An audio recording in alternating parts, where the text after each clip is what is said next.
learning platform that allows you to get access to our proprietary content and also serves as an LMS, and also our performance management platform, which allows you to conduct and manage employee performance through performance reviews and soon goals, one-on-ones, feedback, and other tools that ideally make your life much easier, allow you to get the most of your people. So I'm going to welcome Constance really quickly. Constance is currently the lead of people operations at Moniepoint, a brand that I imagine most people know. And if you don't know them, then I need to find out what rock you're hiding under. Constance has over a decade of work experience in media, hospitality, logistics, and finance. Some of her prior experience cuts across strategic HR management, people advisory, capacity building, HR analytics, and people and performance management. And in terms of where she's worked, includes companies like Genesis Group, which was a well-known brand in the cinema, hotel, and food and beverage sector. She's worked at other places as well, but I assume she didn't want me to give a very, very long introduction, so I'll keep it fairly short. I had a great chat with Constance a couple of weeks back, just talking about how she has approached performance management in the past, particularly around the area of goal setting, reviews, talent calibration. And I think we're going to find this discussion to be fairly practical and insightful as well. And so without further ado, Constance, is there anything else that I should use to, or that you would like to use to introduce yourself before we get started? Hi, everyone. I don't think I can top that. I'm excited to have this conversation and also learn. So I guess this is just me indulging that I'm not just here to just talk. We're going to learn from each other. So if you have questions, ask questions. If I cannot respond, because I'm not going to say I have all the knowledge, we'll just talk to each other basically and then learn from each other. So, hi. Amazing. Thanks, Constance. I think that obviously gives everybody in the audience a cue where, one, feel free to interject and jump in. Two, feel free to use the chat section and the comment section to just throw in anything that's relevant. We will have a dedicated part of the conversation for Q&A. What I found is that, it's useful for me to ask Constance certain questions just to set up the prep, have you guys feel familiar with her, understand a bit of how she thinks. But really, some of the most fun parts of the conversation will come from the questions that you ask. So we did have people sending some questions in advance. I'll ask some of them just, to get us going.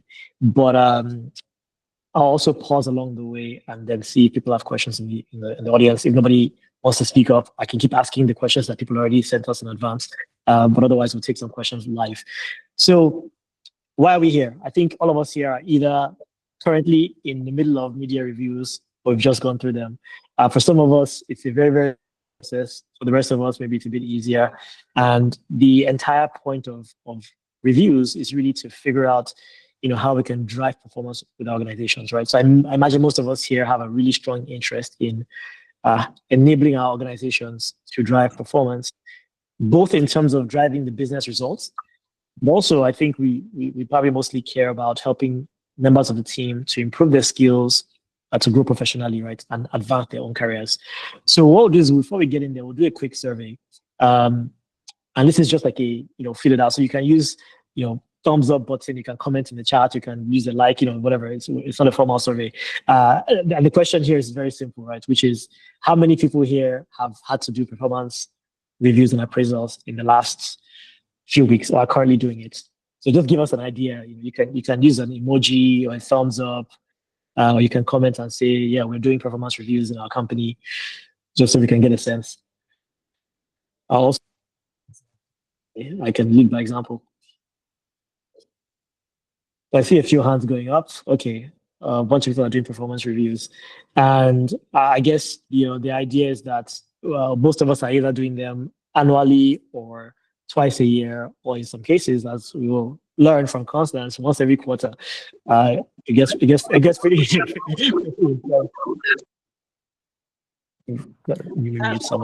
Hi, Seni. Can I ask, is there anyone here that does reviews once a year? Is there anyone that does reviews once a year? Okay, I guess that's a no. I guess that's a no as well. We should probably ask, is there anyone that does reviews 0 times a year? That probably also exists. And there's some guilty people here. They know themselves. I'm not going to embarrass myself. Okay, cool. So let's get in there. Right. So I think very clear why we're here. We're very clear on sort of like why we do performance reviews at a high level. Now, Constance, in your own words, how would you define sort of the value you have seen from performance reviews, or so like what is the benefit of doing this performance review exercise very well? Okay. So when people talk about performance reviews, first thing that comes to their mind is evaluation. And then it's sort of, well, evaluation is right, it's very valid, and you're obviously going to check and reflect on what's going on.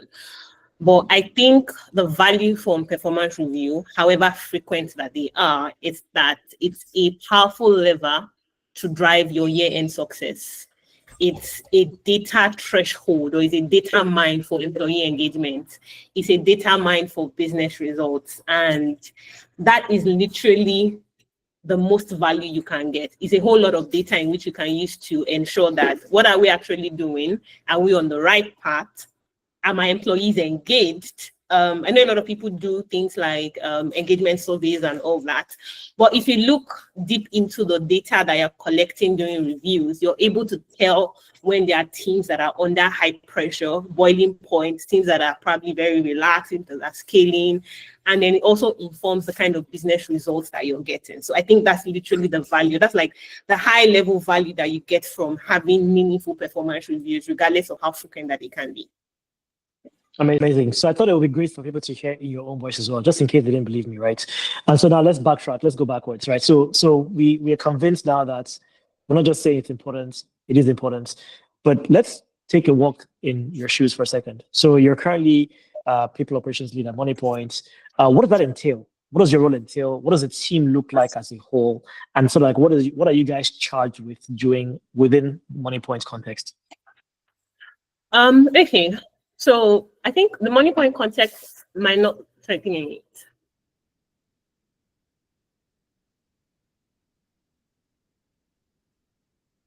All right, sorry. The Moniepoint structure is not one that is it's a unique structure in terms of HR and people operations. And so I'm going to acknowledge the fact that let me acknowledge the privilege that we probably have to be able to like have a lot of niche. Not a lot of companies can afford to do that. We have to do this because of how large our organization is. We are currently a company of over 3,000 employees. So this is what the HR structure in Moniepoint looks like at the moment. We have a dedicated team for talent acquisition. There's a dedicated team for people operations where I sit, and then this covers onboarding, it covers employee engagement, it covers welfare, it covers exit management, and so on and so forth. We have another team that is dedicated towards learning and development. So as we're doing all that data, people are doing reviews, people are doing this, people are performing. There has to be a team that is ensuring that people are skilling up, are preparing people for success, people are not just being stepped on and so on. And so there's a dedicated L&D team for that. And then there's another dedicated team for rewards. So at the end of the day, you have to pay people. You need to ensure that we're benchmarking. We're like an organization that employs people all over the world across different continents. So there's a dedicated team for rewards. Now, not every company can afford this kind of structure. So a lot of people or what I was used to is where you have like a smaller people team where people sort of do something. You have one HR manager that is also probably trying to attract talent, that is doing reviews, that is checking on employees, so on and so forth. So this really depends on the size of your company and then what you're trying to achieve and aim. So I needed to give that context that my situation is not necessarily a situation that everybody can relate to it, but that's literally what it is. So whatever it is you're doing, we have that in Moniepoint, just that they're probably like dedicated teams that are doing it, and it's all under the umbrella of the business operations. Yeah. I asked that for a reason, right? Because I think as we have the conversation, the people that are familiar with Moniepoint would say, oh, you guys are huge, you can afford this stuff, we don't have the luxury. Yeah, I know you've also worked in many other companies in the past, and you've obviously engaged with other companies. For the things that we're about to talk about today, do you think they apply to companies at other stages? So let's say I have only 100 employees or 50 employees. Do you think the same principles would apply to my organization? Oh, definitely. I think with every, Probably that's why I like objectives, OKRs. I like using OKRs. With every objective that you have, you need to make it as realizable or achievable as it can be, and then there are key results for that. So we're looking at performance management. I'm not just going to be having conversations based on where I'm sitting or the privilege that I have, but I'm also going to look at how we can break it down to smaller size teams, smaller size companies, and so on and so forth. So I believe it's definitely going to be relatable to everyone and also very relevant, because you have a picture where you want to like look up to, and then you now know how you can build or scale up the things that you want to get at the end of the day. Amazing. I agree with that completely. I think I've seen these same principles work at companies across stages, all the way to very large. I used to work at a 300,000 person company in Silicon Valley, right, globally. And I've also worked at a 10-person company as well. And I think in many cases, the thesis and the ideas we're going to discuss today are very much relevant across those two different types of companies and everything in between.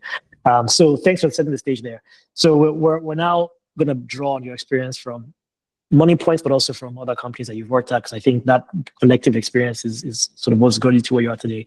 Now let's talk about the performance review process itself. And this is, I'm now beginning to draw questions directly from the questions that were asked so that we get right into the practical insights, right? How do you guys think about the performance review structure itself? And what have you seen as best practices in general for designing the performance review? Okay. First of all, there's no one size fits all in terms of performance reviews, but there are guiding processes that you can still as things that are ideal. I think what is ideal and what should apply across board is that performance review should not be event-based. You shouldn't look at it as, oh, it's June, let's do a half-year review. Oh, it's December, or it's November, let's do the end of the year review. It shouldn't be event-based. It has to be something that is continuous and cyclical. One thing has to tie into the other. And then the very beginning of that is ensuring that there are goals that have been set at the beginning of the year. The beginning of your year can be January. Some companies have fiscal years that start in March or April, as the case may be. But whenever your company year starts, ensure that there have been goals that have been set. Are you using KPIs? Are you using scorecards to measure people? Are you using OKRs? Ensure that that's like that's the foundation in which you can stand on, and then every other thing begins to now spread. Once your goals have been set and they have been created and be cascaded down from company-wide to division to department to team, as the case may be, you can now start building things like quarterly check-ins, monthly check-ins, using your managers as multiplier effects for performance. So literally everything has to revolve around managers, ensuring that your managers are mature enough to be able to like have check-ins with their employees, understand where there's data, objective feedback instead of subjective feedback.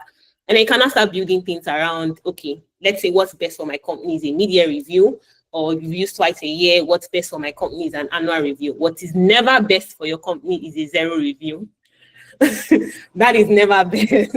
That's never it. And then ensure that with whatever it is that you're doing, it doesn't just end in employees getting review packets or employee getting feedback. Oh, you did a great job. You're a fantastic employee. The data you are getting has to inform decisions. It has to inform decisions based on what's going to happen for the next 3 months or for the next 6 months. It has to inform decisions based on employees' development plans. It has to inform decisions based on skill gaps, learning gaps that need to be improved on, recognition, feedback. There are always learning points from the data. So as you have started and acknowledge that this is something that is continuous, it's not just event-based. You've acknowledged that you need to set your goals. Those goals have to be cascaded down. So it's not just about creating goals. You need to actually communicate to people that these are the expectations that we have. We're running a company and we want to build a world-sized bakery, right? And then that's everybody. So are there some people that are doing bread? Are there some people that are making donuts? Are there some people that are doing this? Are there some people that are going to be in charge with the recipes? Ensure that as much as you can, you are cascading information across board to all your employees. Let everybody know that this is what we're trying to achieve. However, how big it is, if you carry people along and let them know that this is what the company is trying to achieve, this is our own bit. Let them see how their role, be it someone who is packaging in a factory, or be it someone who is an engineer who is writing code. Your responsibility as a manager or someone who is in people operations is to help the employees know that this is how your job ties into the vision or the goal of the company for the year. And then when you're doing all that and then you're looking at your data can be amazing, it can be intimidating. You can now use that to inform decisions. So there's no one size fits all, but if these things form the principles in which you are designing your performance framework, I think you're going to be on the right path. So we start with the goals. The company declares what its goals are. Employees, maybe even departments are able to key into those goals. Employees can then set up their own goals. Now, I think implicit in there is that you have managers who are following some sort of best practice, which I think you've spoken to. What role do you say executive level buy-in plays in all of this? Like, are you enabled massively when the executive team and the company is also on the same page, or is that not as relevant or not as needed? It's very relevant. I think they are probably we love them, but they are like our stress factors. We definitely love the people in the executive team, but we all acknowledge that they can be a pain. So yes, their buy-in is very relevant. So for example, you are in a company, you're starting, and then executives haven't set the goals. They've not said this is how much we want to make. Let's say it's like a company that is money driven or sales driven. They've not said this is the product we want to build. If the executive team haven't come together to say this is what we want to do, every other person is running like a headless chicken. Yes. So it is very key. If you're finding it difficult to get them to establish that goal, regardless of how ambiguous it is, you need to find a way to create something. Okay, this is what happened last year. Do you guys know what we want? They always know, but probably they're very hesitant in sharing. Yeah. Maybe they are waiting for a retreat to be able to come together and say this and say that. But at some level, if it's a co-founder, if it's a CEO, they have an idea of what the vision or what they are trying to achieve in a particular year, most likely stemming from what happened last year. Now, a lot of things can change. Now, a lot of things change. A goal can be set, or we want to do this. I like using the bakery example. We want to do this in 2025. And then the price of flour, or let's say Dangote decides, all the people that manufacture flour decides that, oh no, we're going to go on strike. We're not doing anything. That goal or that vision has to change. So it's not just about setting goals, and then those goals are not just going to be concrete. Goals are always going to change. So executive buy-in is very important, because if you're running in a different direction than what they are going, at the end of the day, it feels like you've not done a good job. If you're finding it difficult to get them to establish a certain goal, regardless of how ambiguous. So if you're a manager, let's say you're a middle manager, your executive can give you like an ambiguous goal. I do hope they don't give you that. But if they give you an ambiguous goal, the reason why you are there is to find a way to make it objective and tie it down and break it down for your team. You need to be able to ensure that, okay, they said we want to do this. Does this make sense? Get their buy-in. It's a burden that is on our shoulder that we have to find a way to navigate. Whoever is in charge at the top co understands what they want to do. And I'm really hoping that they do communicate this with you. But if they don't communicate that to you, you need to ensure that you find a way to get their consent, get their agreement, and then always do a check-in with them. This is what we have done from the conversation we had in January. This is how we want to proceed. Do you think this makes sense? If you can find a way to make it like the idea, that's fine. Do you think this makes sense? And then when you start running, don't just run with the assumption that it's fine and good, because things might change. You have to also go, this is what we have achieved so far. Are we on the right track? Do we need to check again? Do we need to change? Do we need to readjust? So it is very essential to get executive buy-in, because that's the only way at the end of the year we can say that we achieved something. And then we're not just running in parallels. We're running to ensure that we're all working towards the same goal, however ambiguous it can be. But I'm hoping that it is not. Yeah, well, I think that's very well articulated and very clear, because obviously those goals then are what's allow each person to do something that connects to some overarching outcome that creates that momentum for the company, right, at a high level. Now, let's talk about the way you then use those goals and convert them into a performance review, right? So I assume that, or not assume, because we've had this conversation already. You have goals. Each person has a goal. So now you want to do performance reviews. First of all, how frequently do you do performance reviews? I think you said that what you do currently at Moniepoint might be different from some other people. So how frequently are you doing these performance reviews? Currently, we have our reviews quarterly. Every 3 months, you're going through a review cycle. And then what happens in that review? Are you just saying, this was your goal, this is how you performed on the goal, and that's the end? Or are there other components that you're looking at? Okay, so what we try to do is we try to tie our reviews to OKRs or KPIs, right?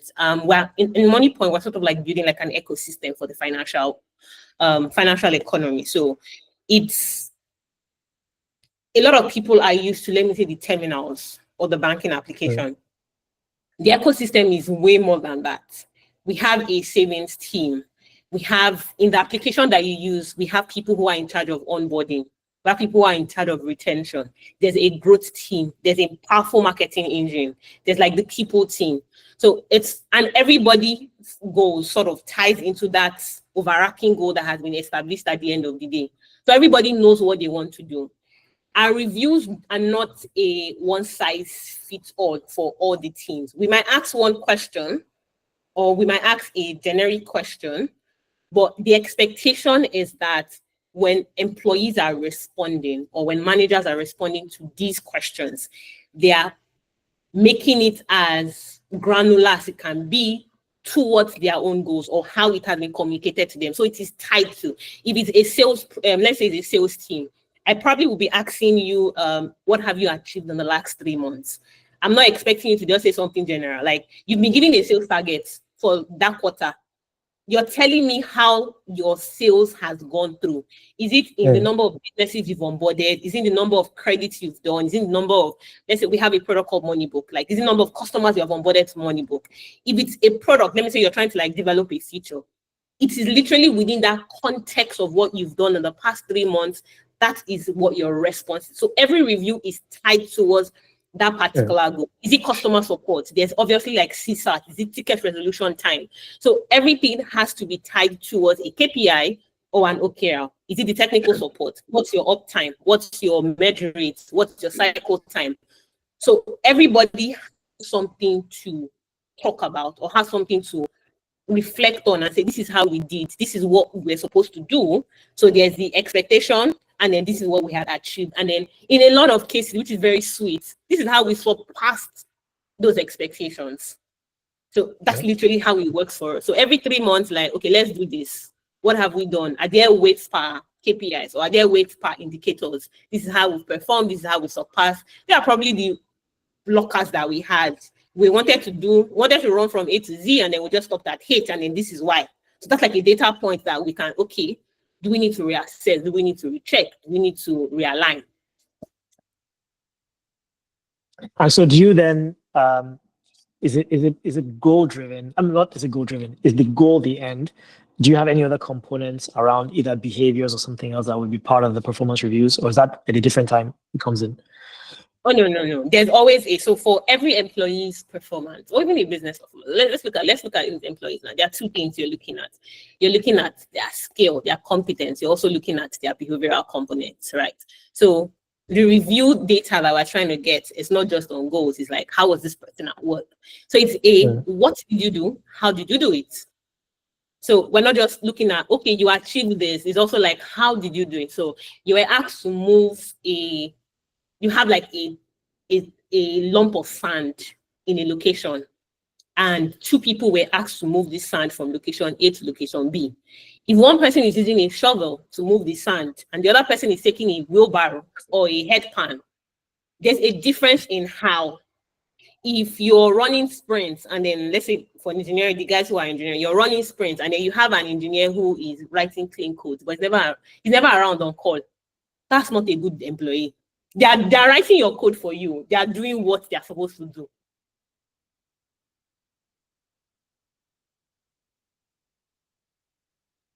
But when careful, I'm always very empathetic to managers that find themselves in these situations.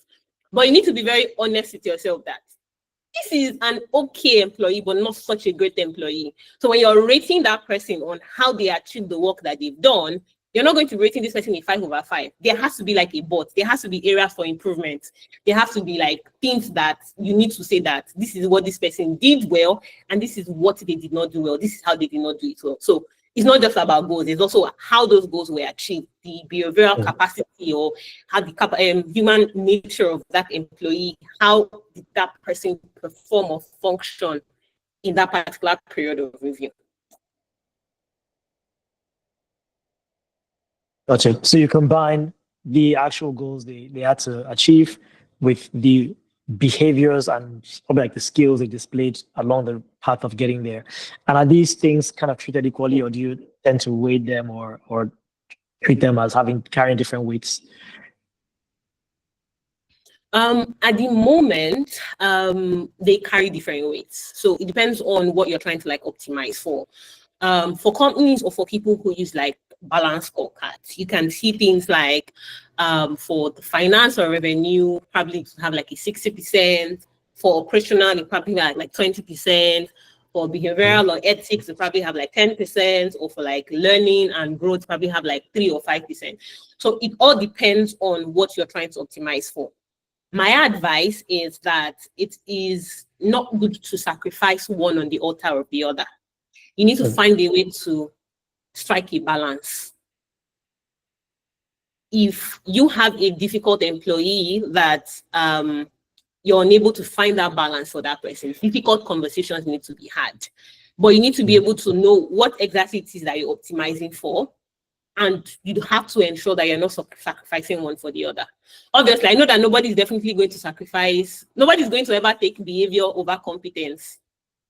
You're not going to say that this is a model employee, but let me say this is like a sales guy that is always very good, but it's turning in 0 naira. Obviously, you're not going to do that. But there are situations where this person is bringing billions of naira, but their work ethics is very poor and very bad. You need to find a way to strike a balance. And then sometimes reviews help bring this to the limelight. Like, okay, so it depends on how you're policing the way. Like, you're doing good, but in this other aspect, you need to actually like sit up. And then conversations are had with these employees, and then they are told these are things you need to do to ensure that there is a bit of balance between both. So yes, you need to find a way to tie both together.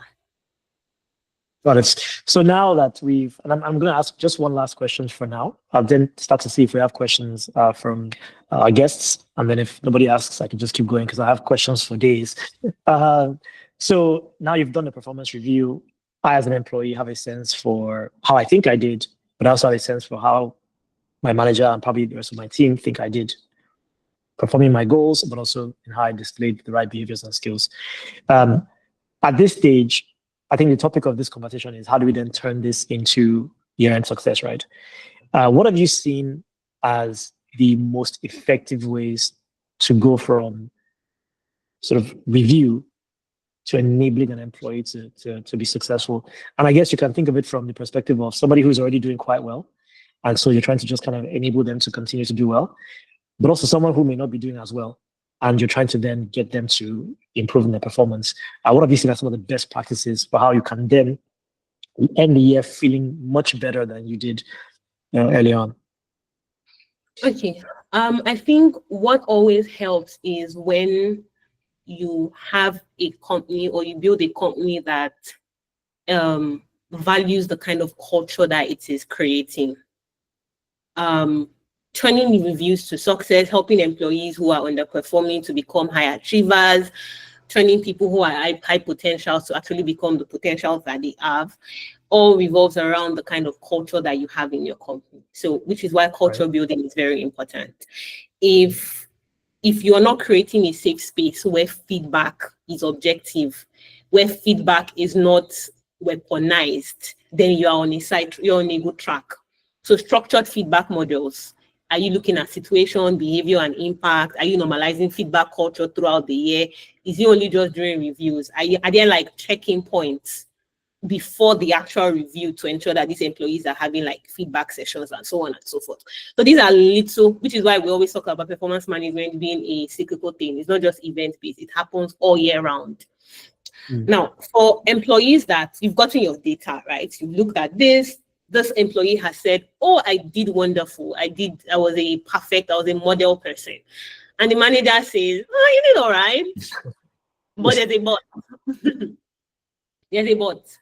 The best way that I have seen this work for a lot of people is those concerns that they have, validating the concerns that they have. Now, a lot of people are very scared of, oh, my manager is being vindictive, and so on and so forth. Exactly. So we're calibrating reviews. We're not just doing a manager said this, employee said this. We're also looking at, which is why it's thankful that data is very important. It's thankful that there's a goal somewhere that people are looking at.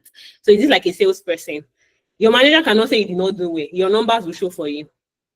Is this an engineer? If your manager is saying that you are not doing well, there is Jira, some companies use Jellyfish. Yeah. Like, it's literally, there's data to show that.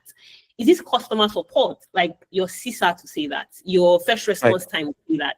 There is data that can be used to validate the feedback that has been gotten. Now, for where there are areas of concerns, you need to find a way to make it as objective as possible. So there are a lot of managers that probably like struggle in communicating how this employee did not do well. It's your job as someone who works in people operations to ensure that you work with them to be able to communicate this objective as possible. Those things or those concerns now have to be broken down into goals that have short-term deliverables, that have long-term deliverables. You now need to set up like action plans. Some companies will say, this is not for someone that is underperforming. Some companies will say, okay, is it a PIP that's going to go? It might not be your first course of action. It probably just be a conversation. It probably just be a conversation. I believe like a PIP should probably be initiated after there's like a consistent underperformance, which is why you don't have to wait until the appraisal review cycle itself. You need to, if you have a process that has check-ins, oh, what's going on, how's it going, you're able to spot employees that are struggling and then help them. It is after you've tried to help and intervene, you can now say, okay, all right, let's go on a PIP. Let's look at how we can help you more structurally. So we're talking about breaking those goals into short-term deliverables and long-term deliverables. What were the concerns that you had? What are some of the things that we can work on in the next 1 month or in the next 2 months? How can we ensure that those concerns are tracked? Are we going to have one-to-ones with you? Are we going to assign you to like a coach or like a peer mentor? Are you someone who writes reviews? Do you need to like, what's it called? Do you need to work with somebody? Are you a designer? Do you need people that are going to now be reviewing your Figma page as the case may be? Then what are the learning tools that we can apply to ensure that you're working better? Do you need a upskilling training? Do you need like job shadowing? Are there like role models that we can use to ensure that you're working on? Now, it is also important that you're establishing a baseline. Where is this person now?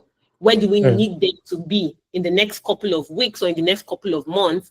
And then that way you're able to measure both quality and consistency.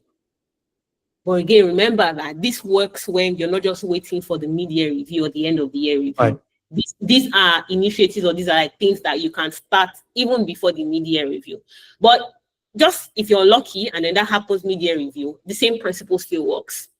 This person is underperforming and we need to ensure that they are going up or they are doing that, they are going there. I want to use a practical example of a salesperson.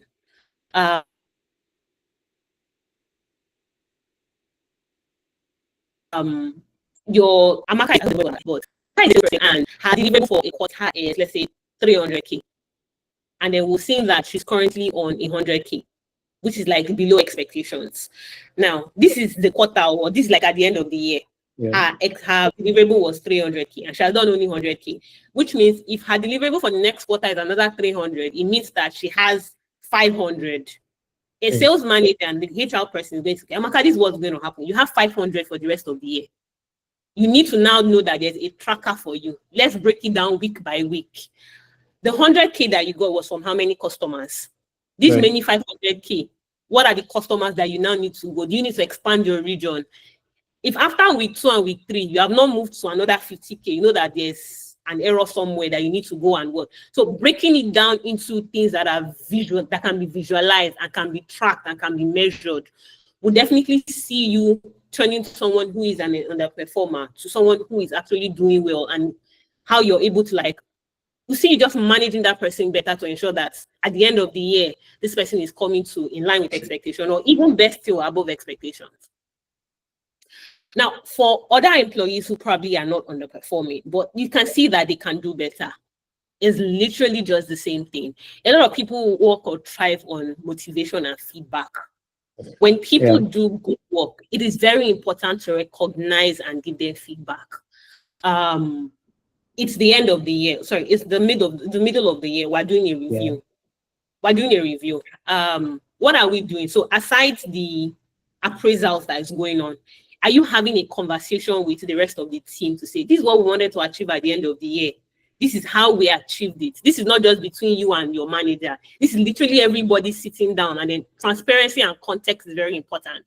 This is what we set out to do, and then this is how we've not done it. This is how we did well, or this is how we did not do well. Who are the people that worked on these projects? Recognizing that employee A or employee B did fantastic work. This is our MVP. This is someone. Find a way to recognize every single person. This is the best collaborator. This is this. This is that. Things like that sort of like motivate people in such intrinsic. These are like just intrinsic values that you just get. And then you see someone who is able to not just be your daily show soldier. This is someone that is going to now go into war because the work I have done, my boss is recognizing me. Yes, where's the battle? Let's go and fight. So now you're moving this person from who is just people, and just to put this out there, not everybody wants to be this person. Some people just want to do their job and go and sleep. That's very fine. You cannot force people who want to just do their job and go. If some people are going to be individual contributors, what's my target? I will just do it and go and sleep. That's a good employee. You cannot. I know that every manager has that tendency of, oh, I want somebody who wants to go above and beyond. It's very nice, but you cannot have the above and beyond.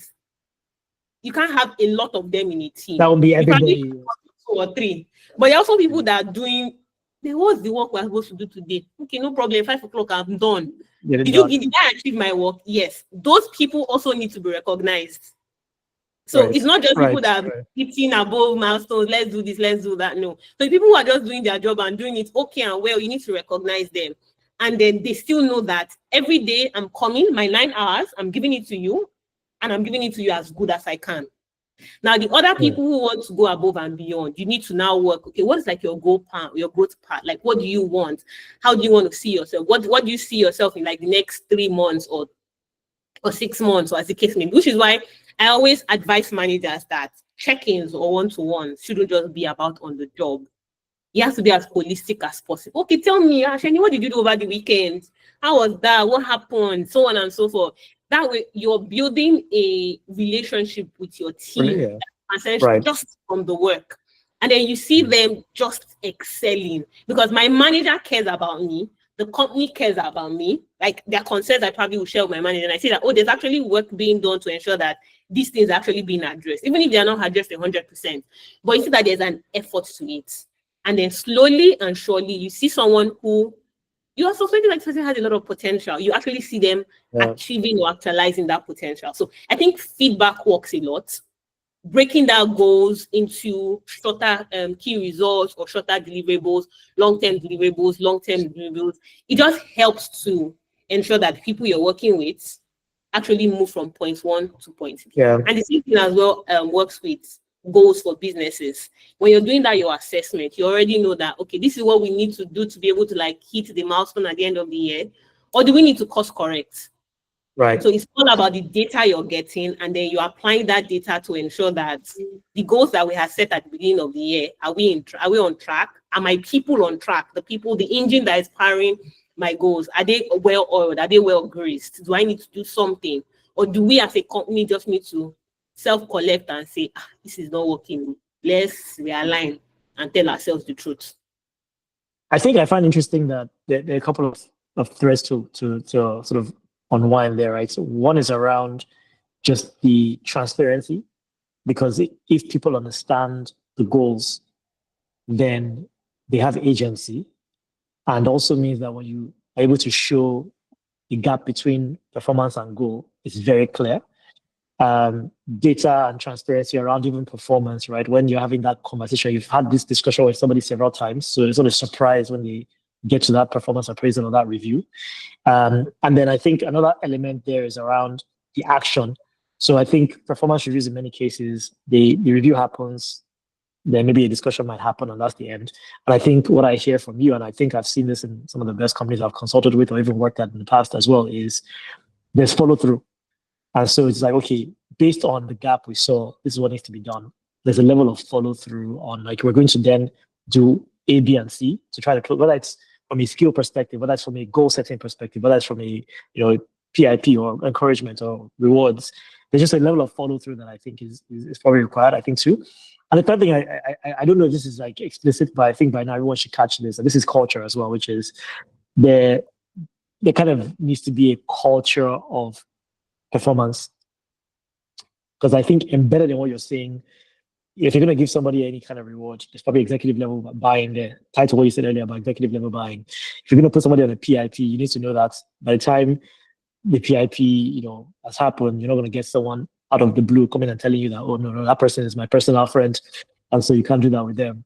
So managers also need to have a level of buy-in. The people team needs to have a level of, sort of autonomy, not autonomy, but, like they can own the decisions and own the outcomes, I think is what I'm picking up there as well. So I guess the people that don't work in companies that have that, maybe that's one of the agenda items for you is how can I get my company to have more of the executive level buy-in, like you said earlier, so that there's a bit of an understanding in the company that you can actually follow through and the things you recommend will actually be able to happen, right? Otherwise, you can't drive the results. Thanks for that. That was I think a fairly comprehensive response to the question. Let me pause and see if there are any questions from the audience, or I guess from our guests, before I keep going. If they're none, I'll just keep going. But because people actually asked me a lot of questions on the form that they filled before they showed up. Okay, I guess I'll keep going then, since they're none yet. Yeah. So there's the inevitable situation where somebody is not. You've done the performance review, you've given them the feedback, you've given them some of the resources, and the person is just not stepping up to the plate, right? And I think, in my view, there's a version of year-end success that is actually success for the organization, which is if you have people that are not delivering, it can bring down the broader organization, whether it is from a moral perspective, whether it is from a, culture, like if you're not holding this other person accountable, then why should I be held accountable, or whatever else. How have you seen that, whether decision to keep or let people go who are consistently underperforming, impacting the broader company's ability to execute and deliver?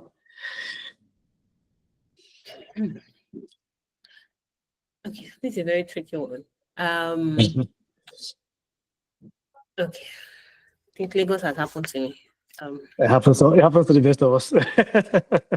You can still see you clearly, so that's good. Okay, just trying to switch to a smaller screen. Okay, all right. No, so when we have done our reviews and then we are faced with the hard truth, this and we're faced with like some hard decisions that we want to make, or some. Sorry. Yeah, no worries.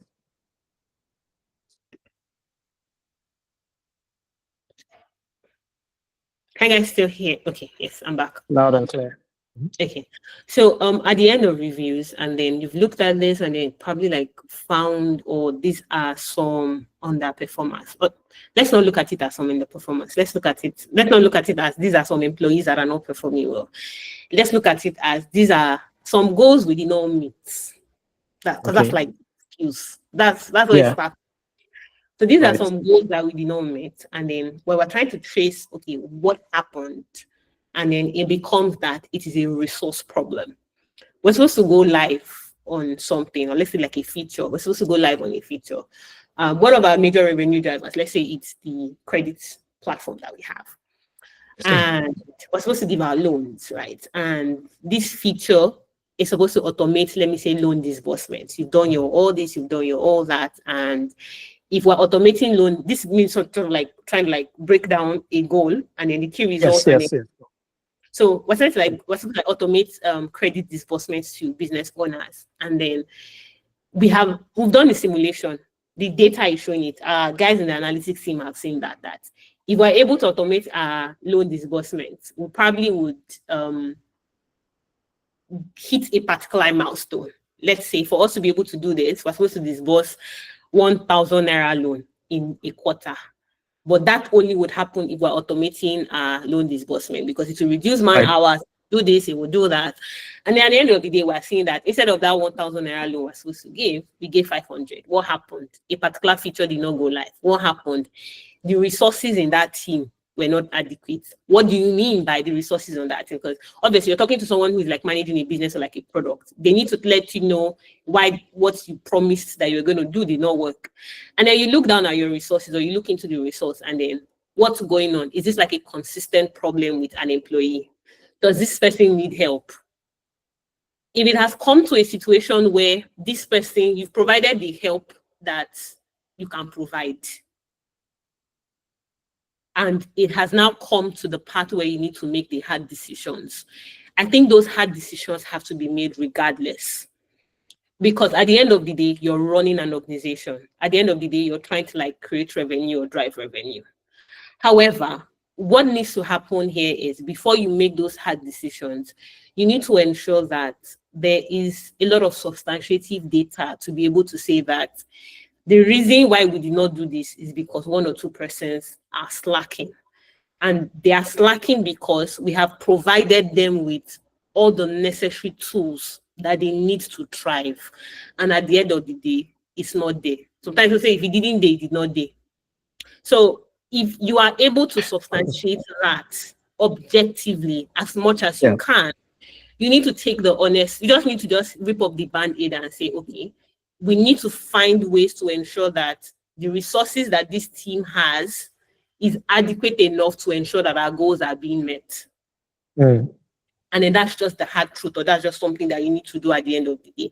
However, that shouldn't be your first recourse. You need to ensure, as difficult as it would be, a lot of business owners, a lot of co-founders don't have a lot of patience. Like, this person is not working well. Okay, can you get the person out? It's very easy to say get the person out, but they will not remember that it's very difficult to hire someone.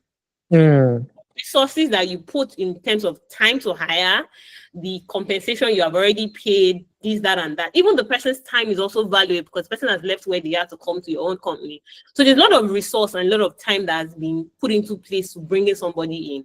So before you take that person out, because you have identified that, oh, it's a resource problem, that's why we did not achieve our goal, it's a resource problem, you need to ensure that you have done all that you need to do to help that particular employee or that particular underperformer before you take the hard step, which is why I always like to iterate that.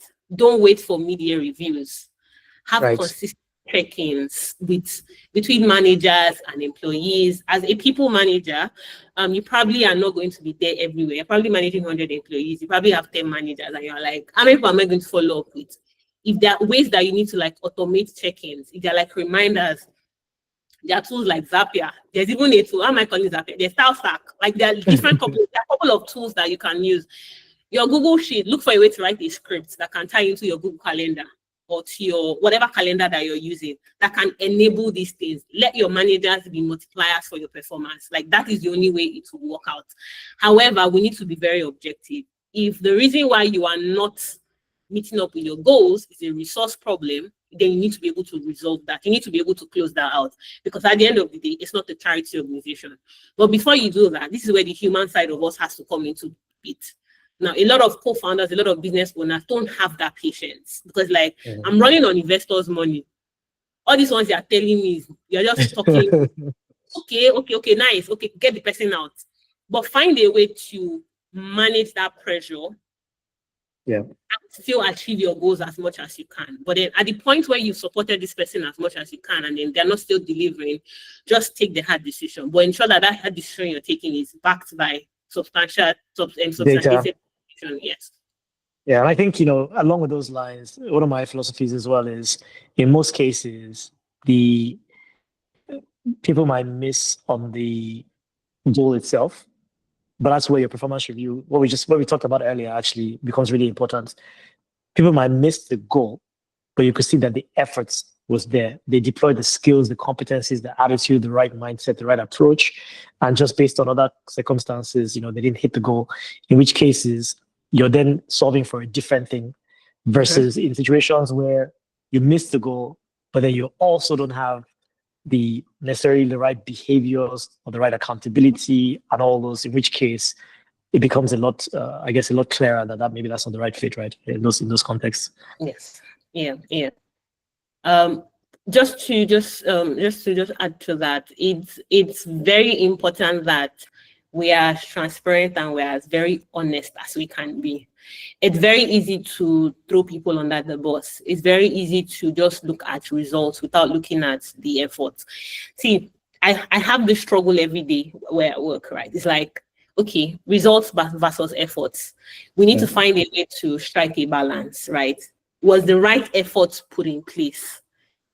The reason why we did not meet up with those goals is this necessarily within the employee, the resource, is it within their control?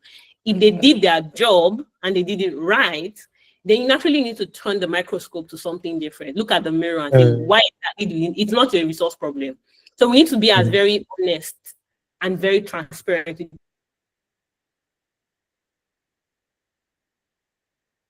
What exactly is going on within our team or the company, or why actually them? And let's be honest on the why. And then if we're honest on the why, then we're able to make the right decision on what to do to recover or to get back on track. Lovely. I'll pause again to see if there are any other questions that people want to ask live. We are almost out of time as well, so we may have room for just one or two questions tops. So if anybody would like to get in their pressing question, this is your moment. We're speaking to the people operations lead at one of the fastest growing companies on the continent, likely in the world.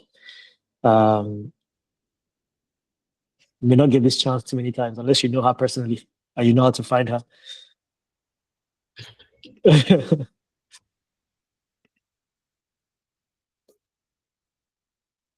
Okay, well, I guess what I'll maybe say is there anything that you consider to be common knowledge that you found to just be very wrong about the way in which people think about reviews and how reviews contribute to performance more broadly? So like maybe you see that earlier in your career, you thought that was true, you found out later that it doesn't work that way, or you've heard people say that this is how things should be done, and you're in reality, like, guys, you can do that in some other place, but in this where we work here, it's not doable, doesn't work. Does anything come to mind? I just pulled that question out of my head. Just sort of Okay, I think it's something that sort of like try to like iterate with every question I've sort of like answered. I went early on in my career, I used to think, oh, performance reviews or performance management is just appraisal. That was, and I think a lot of people also do that. As I'm talking to people,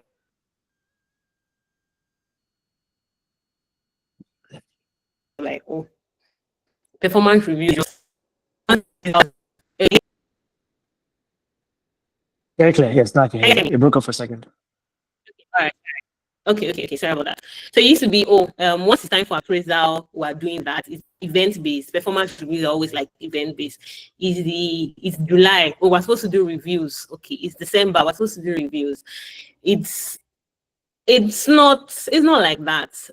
Performance management is a continuous process.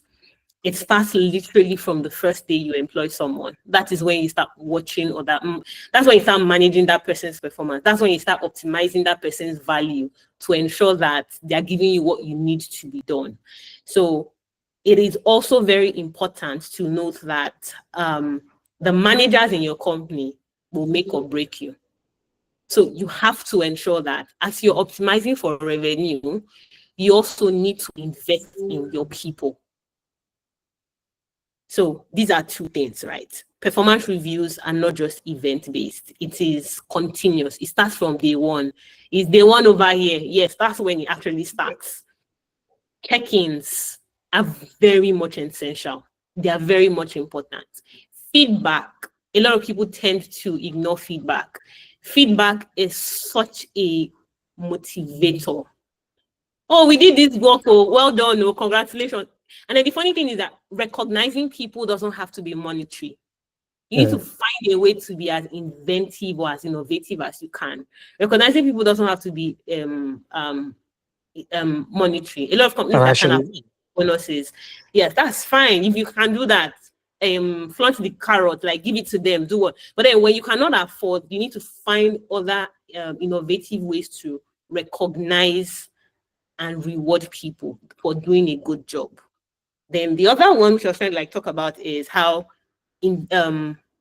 investing in resources, investing in your managers would help drive success in such an amazing way. We need, as people managers, we need to understand early enough where people's strengths are. Is this person going to be an individual contributor? And that is fine. That's perfect. Not everybody needs to manage somebody. And then is this person going to be delivering through others? Once you've identified that this person is going to be an individual contributor, support them. Let them go and crash their goals. Like they should hit the ball out of the park. And then when you've identified that this person is moving towards the managerial track, you need to be able to like invest and set them up for success. It's not just about this person is a high-performing individual. Okay, let's give them a team. It's never that easy. You need to, because this person used to just be on their own. What do I need to do? They're giving me work to do. Let's get it done and over with. It doesn't just end there. If this person, you're saying that this person is going to manage other people, they are looking like they have leadership potential. You need to be able to invest in them. Let them know what it takes to manage other people. Provide them with the right tools. Help their lives. I believe that everybody has access to AI. I'm not saying use it blindly, but find different ways to be able to like automate things that would help you. So your managers are the multipliers of your performance. So you just need to be able to work with them to ensure that these people, I'm setting them up for success. They're managing my people properly. There's a psychological safety in the team. The culture is being upheld by these people. Investing in your resources, looking at performance management as not just event-based, but